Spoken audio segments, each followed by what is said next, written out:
Phenomenology क्या है? अगर हम देखें तो एक ऐसा ट्रिक है, एक ऐसा व्यवस्था है, एक ऐसी तरीका है, ठीक है ना, जिसके माध्यम से पूर्वत स्पष्ट अर्थ, पहले से किसी चीज का कोई मीनिंग दिया जा रहा है स्पष्ट। जैसे समाज कोई बात कह रहा है चंद्रमा ईश्वर, एक पूर्वत स्पष्ट अर्थ है, it is clear from the society एकदम साफ बोल रहा है कि भाई चंद्रमा ईश्वर है, सब एकदम पूरी दुनिया बोल रही है, यानी स्पष्ट है, ठीक है।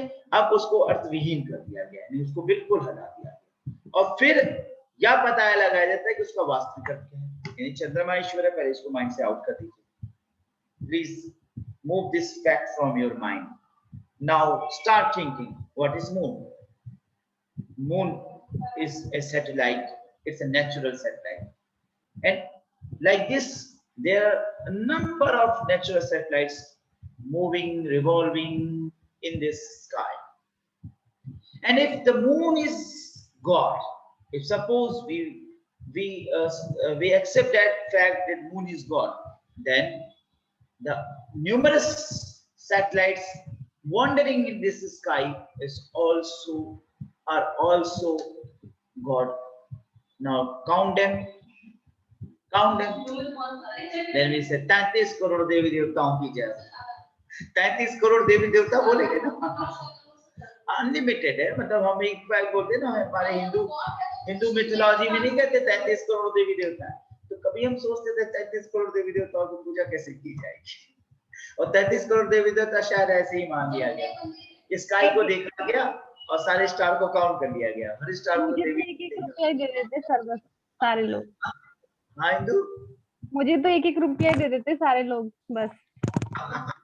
33 करोड़ आ जाता। हाँ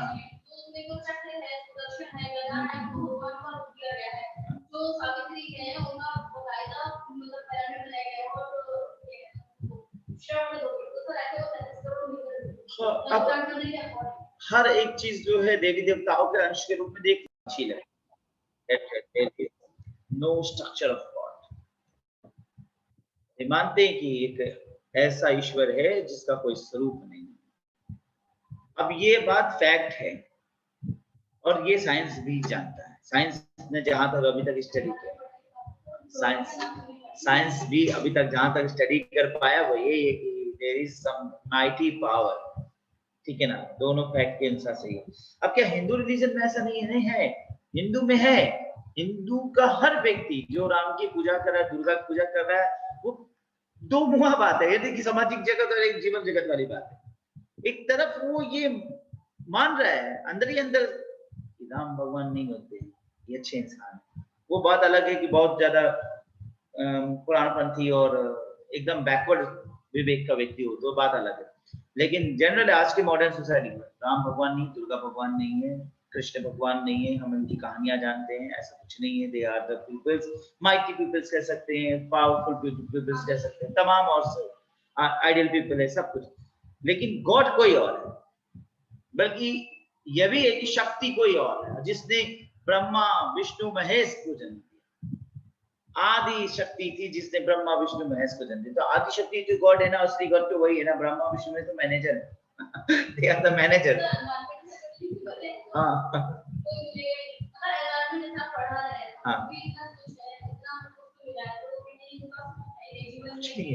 कहाँ है ब्रह्मा, कहाँ है विष्णु, कहाँ है महेश? हम एक फैक्ट की बात करते हैं। हमारी संख्या कितनी है? Hindus are how much? 80 crore, alright, 80 to 90 crore मान लीजिए। विश्व में मिला लो तो 100 करोड़ मान, ठीक है ना, अनकाउंट सब बोलो 100 करोड़, ठीक है। 100 करोड़ लोग मानते हैं कि शिव ही शक्ति है। और अगर शेषनाग के फन पे पृथ्वी टिकी हुई है, जरा सा शेषनाग नाराज होकर पृथ्वी गिर जाएगी, एक मान लेते हैं 100 करोड़ के 100 करोड़ के हिसाब से शिव ही शक्ति है, ठीक है। अमरनाथ से लोग जाते हैं, पॉइंट नोट करें, हाँ, शिव ही शक्ति है, वहां हमको शांति मिलती है, पॉइंट है।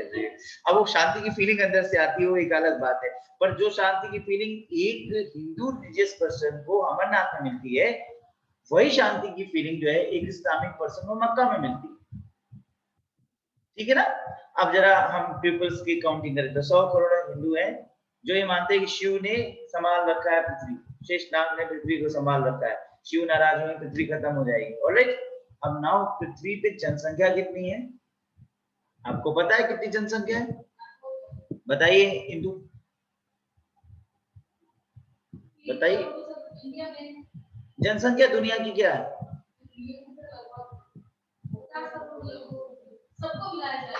100 करोड़ तो भारत की होगी ना, 130 करोड़ तो भारत की होगी ना। दुनिया की जनसंख्या पूछे, दुनिया की जनसंख्या, नॉट हिंदुओं की जनसंख्या। टोटल जनसंख्या दुनिया की क्या है? सर 777 करोड़। बिल्कुल सही बताया, 777 करोड़। और 777 क्या है, हम ये मान लीजिए कि 8 अरब, एक अप्रोक्सीमेट फिगर, क्योंकि ये तो कुछ काउंटिंग नहीं हुआ। 8 अरब, राइट, 800 करोड़। अब 800 करोड़ में 100 करोड़ लोग सही बोल रहे हैं या 700 करोड़ लोग? अब अगर 800 करोड़ में 100 अगर करोड़ लोग, 121 करोड़ बट अपनी इंडिया में है तो 141 करोड़ चाइना में है, इसलिए वो सेकंड नंबर पे है आप इंडिया। सिर्फ इतनी बात देखिए कि अगर 100 करोड़ लोग की फैक्ट बात सही है कि शिव शक्ति है, तो बाकी 700 करोड़ बिना शिव के कैसे गिरे बेचारे मर जाएंगे? जी उनको तो मर जाना। अगर ये 100 करोड़ लोग कहते हैं कि हमारे धर्म से पृथ्वी रुकी हुई है, तो 700 करोड़ लोग कौन सा धर्मी है? 777, हाँ सब मिला एक अप्रोक्सीमेट मान लीजिए कि 750 से 800 करोड़ जनसंख्या है विश्व की। अब 750 से 800 करोड़ जनसंख्या में हिंदू कितने हैं? 100, मान लीजिए हम पूरे हिंदुस्तान की जनसंख्या को हिंदू मान लें, ठीक है ना? वो मान ही नहीं सकते क्योंकि 20 करोड़ के ऊपर तो जो है इस्लामिक पीपल्स हैं यहाँ। अब इस सब चीजों के पॉइंट के हिसाब से देखें तो हमारी थॉट क्या है, हम जो सोच रहे हैं वही सच है। तो ये तो कुएं का मेढक वाली बात है ना। कुएं का मेढक क्या कहता है? ये दुनिया है। जो कुएं में रहता है तो सोचता है इतनी बड़ी दुनिया है, और जब बाहर निकालो टर्राना शुरू हो जाता है, ये कहाँ आ गए, परेशान हो जाता है कुएं के मेढक। वही स्थिति यहाँ पर हमारी अपनी जैसी दुनिया है, जैसे हम लोग सोच रहे हैं। तो वही कह रहे हैं कि जो स्पष्ट अर्थ है ना उसको पहले हटाओ, मिटाओ, उसको रबर से मिटा दो, साफ करो, क्लीन करो, और फिर नया मीनिंग जो है उसको अपने आनुभाविकता पे, वास्तविकता के आधार पे रिसर्च करके जाए, ठीक है ना? तो प्रकटना शास्त्र का उदय समाजशास्त्र की एक नवीन शाखा के रूप में हुआ। यह ज्ञान के समाजशास्त्र की एक शाखा है। तो ये पूरे बात वर्ल्ड में 15 से 16% लोग ही हिंदू हैं कुल। हाँ, परसेंटेज निकाल लीजिए फिर उसी हिसाब से। और उसमें जो है भारत और नेपाल और मॉरिशस जिनमें सबसे ज्यादा हिंदू हैं अगर देखा जाए सब कंट्रीज में। बाकी जो है इस्लामिक कंट्रीज हैं काफी। कनाडा में भी, कनाडा में भी जो है हिंदू जाकर बसे हैं काफी। हाँ, बिलीफ इज, जैसे आपका प्रेम मेरे प्रति, अच्छा आप मुझसे बिल्कुल एकदम अंधविश्वास कर रहे हैं कि जो सर पढ़ा रहे सही पढ़ा रहे हैं, आप एकदम सर की पढ़ाई सुन नहीं सकते, ठीक है ना? अब आप हमें इतना प्रेम कर रहे हैं कि अगर कोई व्यक्ति हमें कोई बात कहे तो बर्दाश्त नहीं, आप हाथ तक उठा देंगे, लड़ लेंगे, लड़ने मरने को तैयार हो जाएंगे। तो ये बिलीफ है ना, लव है। और वही लव अपने रिलीजन के प्रति हो गया, इतना ज्यादा प्रेम हो गया कि वो उसके प्रति एक बुराई बर्दाश्त नहीं करे। ये क्या हो गया? ये एकदम दार्शनिक बोध और किसी भी तरह से एकदम आंखों पे पट्टी बांध करके अंधभक्ति की शुरुआत है। जैसे अगर मोदी जी की भक्त लोगों की बात करें तो वो इतने ज्यादा, हाँ मतलब वो रियल और वर्चुअल कुछ नहीं। अगर कोई कुछ बोलेगा, देखो बेचारे हर तरीके से, बेचारे हर तरीके से ठीक है, वो कोई कमी नहीं है, सब सही है। सब वो अंधभक्ति अगर देखी जाए, कोरोना आ जाता है ईद में कोरोना जरूर आएगा, ग्रसित है। हाँ, थॉट वो उनका भी थॉट है, सिमिलर थॉट के साथ सिमिलर फीलिंग है, तो वो उसी चीज को प्रूवन करेंगे। जैसे एक रियलिटी क्या है कि हम घर पे पहुंचते हैं तो हम अगर कोई चैनल न्यूज लगाते हैं तो हमारे पिताजी फिर उस चाहते कान में नहीं लगाने, क्योंकि वो जो बोल रहा है वो हम एंटी बातें बोलेगा, वो उनको सत्य भी बोल रहा है तो वो पसंद ही नहीं करेंगे। और कभी कभी तो नाराज हो जाएंगे, आवाज थोड़ी धीमा करो। हम समझ जाते हैं कि वो मेरे इस न्यूज के या इस एंकर की बातों से वो नाराज हो रहे हैं। और कभी कभी तो हमारी उनकी नोक हो ही जाती है, क्योंकि रह ना पाते हैं, कहीं ना कहीं तो बोल ही जाते हैं।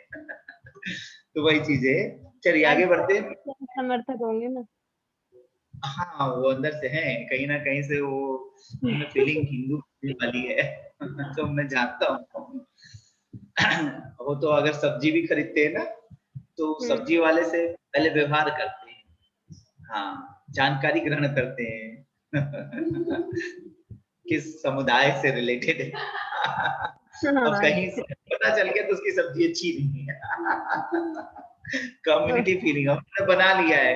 3-4 दुकान ओम प्रकाश के यहाँ से सब्जी आएगी और पंचम के यहाँ से फल आएगा, और कहीं से नहीं आएंगे। अगर हम कभी चौक से खरीद के ले गए तो चौक में वहां से पहले जो उधर 10 दुकान 5 दुकान किनारे लगे, वहीं से लाए हो ना हम? हाँ, अरे समोसा आप बेचते हैं, काम में क्या तुम चले गए लेने के लिए? अरे लो भैया, आम अच्छा है, उस व्यक्ति को बेचना है, इसका मतलब आम देखी क्वालिटी होते हैं, पर नहीं, वो सब नहीं ठीक है, अब नहीं खाएंगे उस आम, तू खा जाओ। ठीक है भैया, पंचम के यहाँ से आम लाएंगे, वो स्पेशल बेचेगा, वो ठीक है, खैर वो अच्छी क्वालिटी का रखता है, बस ये है कि वो पंचम है, इसलिए उसके यहाँ से आम लाता है।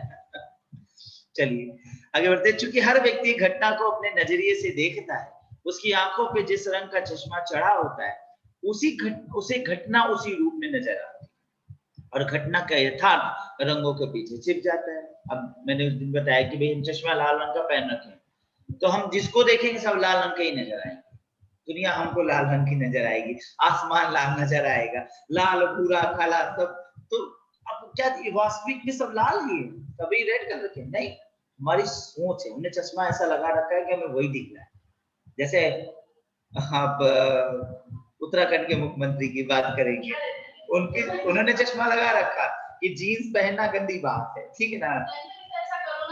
हाँ, कोरोना जो है बेचारा जीव है, जीव के प्रति दया करो, तो उन्होंने जो चश्मा लगा रखा है वो ये, अगर जीन्स पहनना खराब बात है तो सारे लड़कियां खराब है, ठीक है, अगर क्योंकि 90% लड़कियां तो जीन्स पहनती, तो जीन्स तो खराब है, और जीन्स खराब है तो फिर लड़कियां खराब है।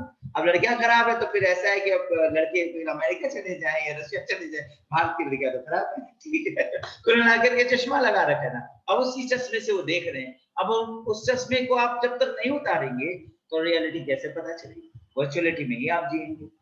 ये है प्रगटनाशास्त्र। प्रगटनाशास्त्र घटना को बिना किसी चश्मे के या बिना किसी विशिष्ट नजरिए से अपने मौलिक रूप में, अर्थात जैसे वे यथार्थ में है उसी रूप में देखने, समझने व व्याख्या करने की एक विधि है, रियलिटी के अनुसार चलने की एक पद्धति के रूप में, यानी एक मेथोडोलॉजी के रूप में, यानी एक तकनीक के रूप में। देखिए शब्दों का अर्थ समझते चलिए, नहीं तो आप स्किप करके आगे बढ़ेंगे। पद्धति का मतलब एक टेक्नोलॉजी के रूप में, एक टेक्नोलॉजी का एक दृष्टिकोण समझ लीजिए, एक विधि है, एक तरीके के रूप में देखें तो प्रगटनाशास्त्र घटना संबंधी पूर्व धारणाओं को, यानी इसमें क्या टेक्नोलॉजी अपनाई गई है कि कोई भी घटना से संबंधित पूर्व धारणाओं को स्थगन करना, स्थगन बिल्कुल खत्म कर देना, उसको एंड कर देना, सस्पेंड कर देना, निलंबन यानी सस्पेंड कर देना, स्थगन यानी टर्मिनेट कर देना, यानी उसको खत्म करके, या सस्पेंड मतलब कुछ देर के लिए दिमाग से हटा करके, ठीक है, वर्ड की कीमत समझिएगा,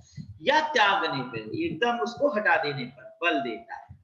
प्रगटनाशास्त्र का एकमात्र उद्देश्य घटनाओं को उसके नग्न रूप में, यानी वास्तविक रियल रूप में, नेकेड रूप में सत्य का पता चलता है, निर्लिप्त भाव से, यानी कोई भी चीज अपने अंदर नहीं है, कोई भाव लिप्त नहीं है, पूर्व धारणाओं से लिप्त, ब्रैकेट में पूर्व धारणाओं से लिप्त ना होना, देखना समझ, ब्रैकेट है एक्चुअली वो ना, यहाँ पर जो कोलन है और वहां है एक्चुअली ब्रैकेट है, और पूर्व धारणाओं से लिप्त ना होना होगा, उसमें लिप्त तक लिखा है केवल, पूर्ण धारणाओं से लिप्त ना होना, देखना समझना है। दूसरे शब्दों में प्रगटनाशास्त्र का मूल उद्देश्य घटनाओं की अंतिम सीमाओं का निर्धारण करना है, यानी कितना एक्सटेंट तक जाकर आप किसी चीज का एनालिसिस कर सकते हैं, up to a greater extent घटनाओं का अंतिम सीमाओं का निर्धारण करना है, और उन्हें अन्य सभी धारणाओं से मुक्त कर कोष्ठों में बंद करना है, यानी खुद को जितनी भी धारणा है उसको प्रभावित कर रहे हैं उनको हटा करके कोडिंग कर देना, सेव कर लेना, अलग कर लेना, और फिर उन धारणाओं पर विचार करना है, ताकि बाहरी प्रभाव उस पर ना पड़े, उस पर कोई बाहरी प्रभाव ना पड़े। अब यहाँ मैंने इसका टेक्निक लिख दिया है, एक लाइन में फॉर्मूला बना दिया। प्रकटनाशास्त्र इज इक्वल्स टू वस्तु ऑब्लिक घटनाएं, वस्तु या कोई घटना, वस्तु या कोई घटना प्लस चेतनाओं या इंद्रियों के माध्यम से, लाइक कॉन्शियसनेस या हमारी जो इंद्रियां हैं उनके माध्यम से वास्तविक वर्णन करना, रियलिटी को लाना। तो अब 3 शब्दों में क्लियर हो जाता है, वस्तु या घटनाएं, चेतना या इंद्रियों के माध्यम से वास्तविक विश्लेषण। क्लियर हो गया? ये है सिर्फ। प्रकटनाशास्त्र के जनक कौन है? दर्शन शास्त्री ह्युएर्सल को माना जाता है, जबकि समाजशास्त्र में प्रकटनाशास्त्र को लाने का श्रेय है शुद्ध महोदय को। शुद्ध ने ह्युएर्सल के प्रकटनाशास्त्र का आलोचनात्मक अध्ययन करते हुए, यानी क्रिटिसाइज। अब यहाँ पे आलोचना, कई बार ये वर्ड है आलोचना, एक ही चीज आता है दिमाग में, बुराई करना, पर बुराई नहीं करना है। आलोचना का मतलब हमेशा बुराई करना नहीं होता। आलोचना का जो मतलब है वो है कमियों को कोयरना। तो आलोचना का मतलब बुरा ही करना नहीं है, बल्कि गहराई से अवलोकन करना, कमियों को निकालना और शुद्धता को लाना। इन्होंने क्या किया? इन्होंने आलोचनात्मक अध्ययन किया। ह्युएर्सल ने जो थॉट्स दिए थे उनमें जो कमियां थी उसे हटाया और उसको शुद्ध किया और नया स्वरूप प्रदान करके समाजशास्त्र प्रकटनाशास्त्र को लाए। तो ये था शुद्ध का प्रकटनाशास्त्र। क्लियर है? समझ में आया? सुभद्रा चौहान, सुभद्रा। ये निलंबन क्या होता है? ये इस धारणाओं के स्थगन। देखो तीनों शब्द का मतलब समझो। स्थगन, स्थगन मतलब आपको पद से टर्मिनेट कर दिया जाता है। टर्मिनेट मतलब खत्म, मार दिया जॉब खत्म। निलंबन सस्पेंड कर देंगे। सस्पेंड मतलब आप पर जब तक जांच हो रहा है आप कार्य पे नहीं आ सकते, आधा पेमेंट पे रहेंगे। ऑलराइट, ये तो सस्पेंड का भी पता है। हाँ सस्पेंड का तो पता है, कई बार नहीं मतलब वो डिपार्टमेंट में कई बार वर्ड सुना है। हाँ ये वर्ड रहता है कि सस्पेंड कर दिया गया। सस्पेंड का अच्छा होता है पर टर्मिनेट नहीं होना चाहिए। टर्मिनेट के बाद कोई चांस नहीं रह जाता। आप सस्पेंशन पे होते हो तो चांस बने होते, कोर्ट तक जाते हो, लेकिन कोर्ट में सस्पेंशन को ओके करके टर्मिनेट कर देगी। अगर टर्मिनेट हो गए तो खत्म हो गई, आप फिर से प्रक्रिया अगर नौकरी में आना तो फिर से प्रक्रिया शुरू करो, तब फिर आप जॉब पाए। ठीक है ना? खत्म हो गया, हाँ एकदम गेट आउट। सस्पेंड में देखिए कि ये चीज है ये चीज है टर्मिनेशन और सस्पेंशन। और एक नीचे निद्रित है कि उद्देश्य घटनाओं को उसके नग्न रूप के निर्लिप्त भाव से। ये लाइन नहीं समझ में आई। बताया तो तू कहाँ थी उस समय? सर सुन तो रही हूँ मैं, पर मैं समझ नहीं पाई। इसका पूरा एकदम हिंदी विद टिपिकल सी है। अच्छा चलो बता दो। देखिए घटनाओं का एकमात्र उद्देश्य, प्रकटनाशास्त्र का एकमात्र उद्देश्य घटनाओं को उसके नग्न रूप में निर्लिप्त भाव से, यहाँ तक बात को समझिए। नग्न रूप यानी उसके ऊपर जो कपड़ा चढ़ा हुआ है, कपड़ा चढ़ा हुआ है, मान लीजिए कि कोई चीज सफेद रंग की है और उसके ऊपर जो है लाल रंग का कपड़ा डाल दिया है, तो हमें वो लाल रंग की दिखाई देगी ना जी। तो हम उसको वास्तविक रूप से जानना चाहते हैं तो क्या करेंगे कि उसको नग्न कर दें। हाँ उसको हम वास्तविक रूप में ला दें उसके, तो नग्न रूप यानी ओरिजिनलिटी, ओरिजिनल स्वरूप में लाएं। निर्लिप्त भाव, अब निर्लिप्त भाव जैसे मान लीजिए कि हम रिसर्च स्कॉलर हैं और हम फील्ड पे गए डाटा लेने, और डाटा लेते लेते हमें एक इस्लामिक पर्सन मिलता है, हमारे मन में हमेशा भरा हुआ इस्लाम वाले सब झूठे ही होते, तो हम जो भी डाटा वो देगा एक ही चीज आएगा, हाँ बेटा तुम तो झूठे ही बोल रहे हो, तुम लोग तो सबके सब एक नंबर के झूठे हो, हम जानते हैं। हाँ बेटा तुम बोल रहे, तुम समझ रहे हैं। पुलिस वाले बहुत झूठे होते हैं, ठीक है ना? अब पुलिस वाले उनकी बात पर विश्वास करना ही नहीं है, बेकार है। अब पता चल रहा है कि ये भाव हमारे अंदर भरा है।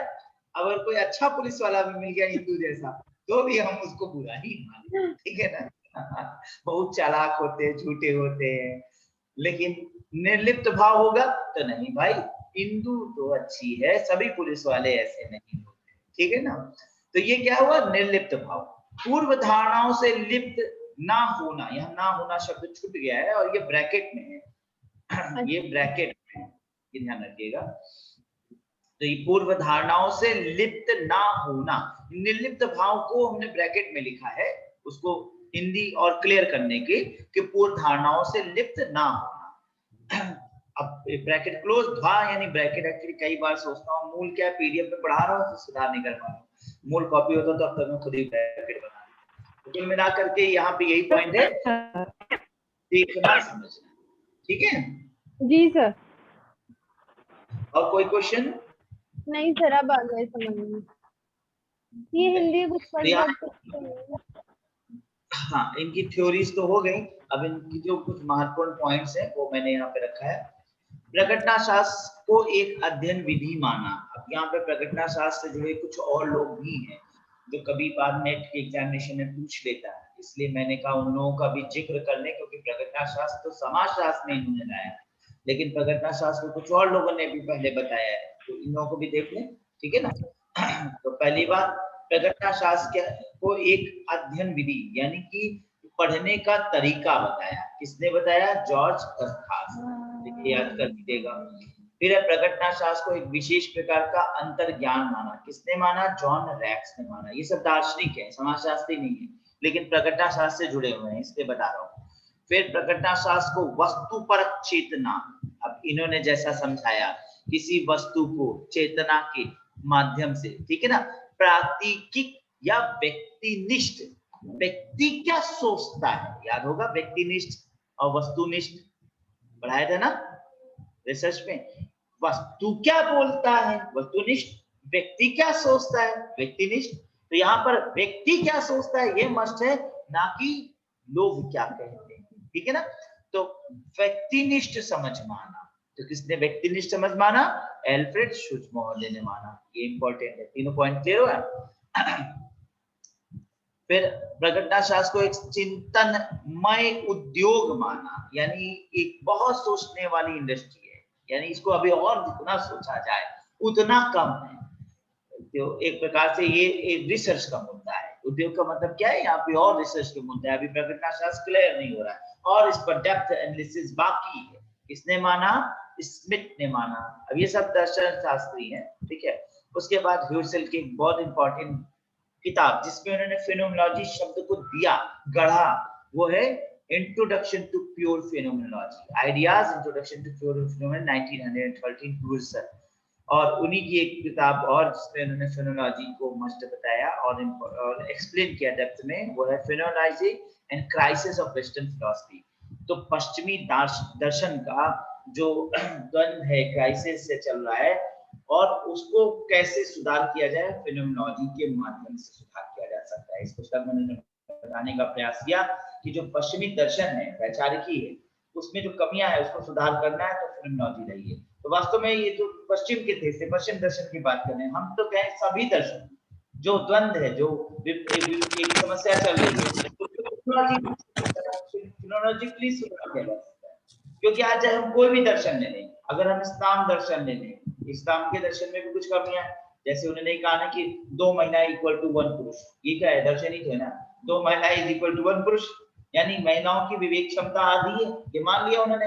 क्योंकि जब गवाहन की बात आती है, विवाह में गवाहन, निकाह में गवाहन हो रही है, तो कहते हैं या तो 2 पुरुष गवाह होंगे और या तो 2 महिला 1 पुरुष गवाह।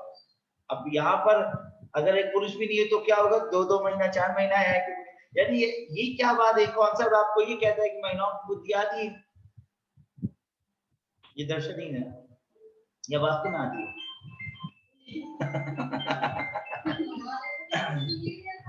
हाँ, ये आपको नहीं पता, ये सही है, ये थ्योरी है। ऑब्जर्व ज्यादा करता हूँ इस सब पर्पस चीजों से। का कॉन्सेप्ट है ना। गोल टोपी रखा व्हाइट कलर की, क्यों? क्योंकि ब्लैक के बाद सनलाइट पड़ेगी और हीट हो जाएगा और ज्यादा गर्मी हो जाएगी, सर गर्म हो जाएगा, सिर्फ गर्मी हो जाए तो परेशानी फील होगी। 62 का तापमान, 55 के तापमान अरब देशों में, तो गोल टोपी व्हाइट कवर कर लिया, आप व्हाइट से नहीं जाएगा ज्यादा हीट, सेफ हो जाएंगे, सिर ठंडा रहेगा तो सर दिमाग ठंडा रहेगा, कोई दिक्कत नहीं भी। पैर में पैजामा उठा के क्यों पहना? या तो सकेल लो ऐसे, अब सकेला जाता है जब 2-4 मिनट की बात, अब चलना ही रेत में है तो भैया ऊंचा पैजामा सिलवा लिया। ढीला क्यों रखा? ढीला इसलिए रखा है कि चलने में आराम मिले, पैदल चलना होता था, ऊँटों के ऊपर चढ़ना होता है, ऊँट अब होता था, अगर घोड़ा नेरो मोरी का पजामा पहनते तो वो फट चुका होता है एक बार में। हमने वो तो फट जाता, फट जाता और फिर परेशान हो जाती है। अब वो ऊँट पे चलना है, ढीला हो, पक्का से चढ़े, ऊपर चढ़ गए ऊँट के ऊपर। यही व्हाइट क्यों रखा पैजामा कुर्ता? इससे वो गर्म नहीं होगा। ब्लैक क्यों नहीं पहन लेते?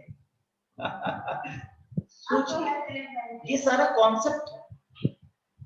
और अब इसके बाद अभी क्या एक बात है, को ब्लैक क्यों रखे नहीं समझ आता था। फुल को ब्लैक रखता, हाँ बेचारी धूप में नहीं जाती थी, लेकिन इसीलिए रखा होगा कि ज्यादा निकले ना। अब मुझे ज्यादा घूमेंगी नहीं, गर्म लगेगा, घर के अंदर आ जाएंगी। थोड़ा जॉर्ज सांतियाना का ऑन्टोलॉजी ऑफ वर्ड, ये हुर्सल ने सामाजिक जगत को समझाने में कहा था। अब हुर्सल सामाजिक जगत को समझाए थे, उनसे चुरा कर उनकी चीजें जो है इसको सोशल श्रेणी में ले आए। ठीक है, यूनानी दर्शन में प्रकटनाशास्त्री अध्ययन को इपोक कहते हैं। तो ये एक वर्ड है, इपोक का संबंध किससे है? तो प्रकटनाशास्त्री अध्ययन में इपोक का मतलब प्रकटनाशास्त्री अध्ययन होता है। शुट्स का जन्म ऑस्ट्रेलिया में हुआ। Studies in phenology and philosophy Alfred Schutz की प्रमुख पुस्तक है। Phenology of social world Alfred Schutz की पुस्तक है। Structure of the life word ये अल्फ्रेड शुट्स ने लकमैन के साथ लिखा है। फिर लकमैन इनके शिष्य नहीं, इनके साथी, तो वो भी एक समकालीन समाजशास्त्री। तो और बर्जर, पीटर बर्जर, लकमैन, हाँ सब एक समकालीन समाजशास्त्री थे। पीटर बर्जर और लकमैन, हाँ पीटर बर्जर लकमैन तो पेयर्ड सोशियोलॉजिस्ट है। पेयर्ड मतलब कि दोनों मिलके ही हर जगह वर्क करें, तो अलग अलग कुछ काम ही थी। जैसे हम पेयर्ड कह सकते हैं इनको, अभी कार्ल मार्क्स और एंजल्स को एक प्रकार से पेयर्ड है, मतलब जोड़े। हाँ पीटर बर्जर लकमैन शायद अब आपके नोट्स में नहीं है क्या? इस बार हटा दिया गया है ना, सिलेबस में नहीं है, पहले था पीटर बर्जर लकमैन। खैर आगे बढ़ते हैं। संबंधों के दो प्रारूप बताए, विचित्रता, विशिष्टीकरण। तो ये विचित्रता, विशिष्टीकरण, यहाँ पर विशिष्टीकरण का मतलब हो गया स्पेशलाइज्ड रूप से, जैसे आई रिलेशन, और विचित्रता इसका संबंध जो है वो दे रिलेशन से। ठीक है, तो स्वाभाविक अभिवृद्धि, अभी मैंने स्वाभाविक अभिवृद्धि पढ़ाया था, दैट इज हम जो नेचुरल एक्रिएशंस होते हैं, ठीक है, वो भी आई और बी से रिलेटेड है। ठीक है, उसी में पढ़ाया था, अल्फ्रेड शुट्ज ने कहा। फिर अंतरव्यक्तिगत इंटरसब्जेक्टिव, इस वर्ड को भी अल्फ्रेड शुट्ज ने दिया, बी डेफिनेशन अल्फ्रेड, एक रिवीजन हो गया और यहाँ पर पूरा अल्फ्रेड शुट्ज समाप्त हो जाता है। क्लियर?